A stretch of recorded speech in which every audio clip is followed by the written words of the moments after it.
Magandang umaga po sa ating lahat. Welcome back sa ating Prayer Covenant.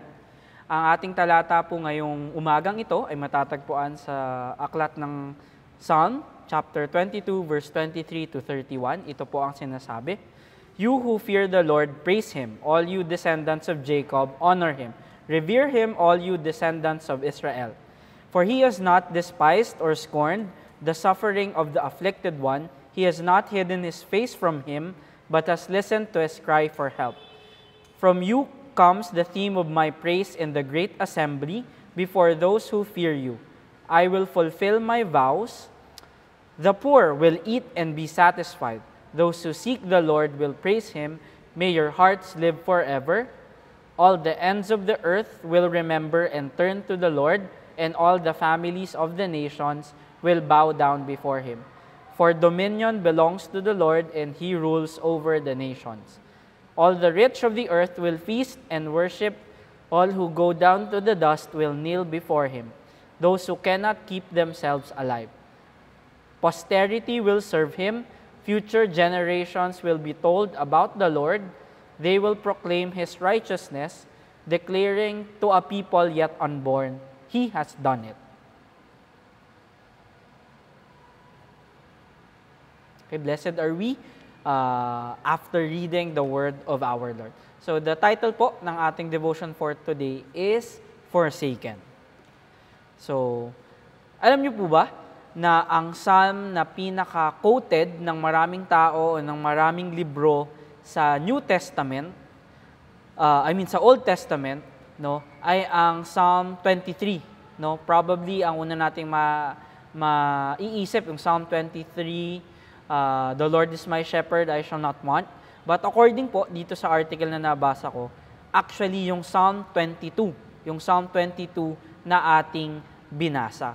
So sabi dito, yun daw yung pinaka-quoted since si Jesus mismo yung nag-quote nito nung napako siya sa krus. So sabi nga doon, my God, why have you forsaken me? So this psalm begins with David's heartbreaking words that were quoted, no? Sabi nga, that were quoted by Jesus on the cross. So let's imagine the situation David, no, must be in para masabi niya yun na, Lord, bakit ganito? Lord, nasan ka? Lord, bakit ang hirap-hirap? No, what caused him to cry out to God this way? So, naramdaman ni David na he was forsaken, he was abandoned. So, sabi nga in Psalm 22 verse 1, why are you so far from helping me? So, he also felt ignored. Sabi ni David, oh my God, I cry in the daytime, but you do not hear. So just like David, just like Jesus, when He was in the cross, no, let's try to reflect today, this morning. Napunta na po ba tayo doon? Naramdaman na ba natin yung ganong feeling, no, ni David na tumatawag siya kay God pero parang walang sumasagot. Sumisigaw siya, umiiyak siya kay Lord pero parang hindi dinidinig, no, yung kanyang mga pag-iyak. So, ganun din ba tayo, no? Tumingin na ba tayo sa langit at napaisip tayo, Lord, nandyan ka pa ba? Or Lord, matutulungan mo pa ba ako? No? But dun nga sa psalm na binasa natin, for every cry, no, that David gave, there is a characteristic of God mentioned that rescues him from sadness. So through it all, no, David was able to discover that God is holy, trustworthy, a deliverer and rescuer, and pinaka-importante, God was the source of David's strength. So right now, do you feel forsaken? No? Ngayon ba nasa panahon tayo ng paghihirap? Nasa panahon ba tayo na hindi natin maramdaman ang ating Panginoon?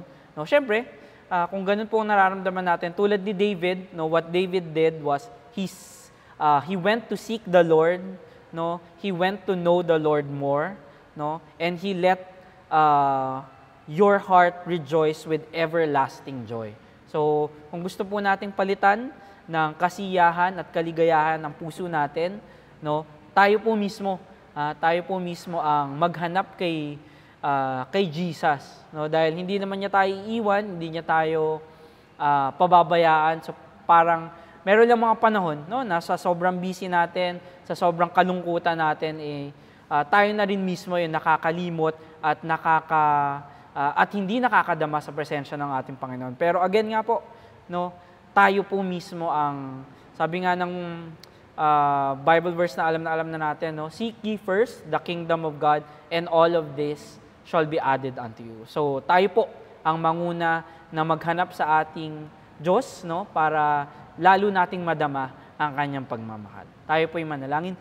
Yes, Lord, nagpapasalamat po kami sa umagang binigay niyo sa amin para matuto ng iyong banal na salita, Panginoon. Hinihiling namin ang patuloy na gabay at kalakasan sa aming buhay upang patuloy kaming makapaglingkod sa inyo. At sa aming pansamantalang paghiwa-hiwalay, Lord, ikaw ang magsilbing proteksyon at pagmamahal ang patuloy mong ibigay sa amin, Panginoon. Salamat na langit sa pangalan ni Jesus. Amen.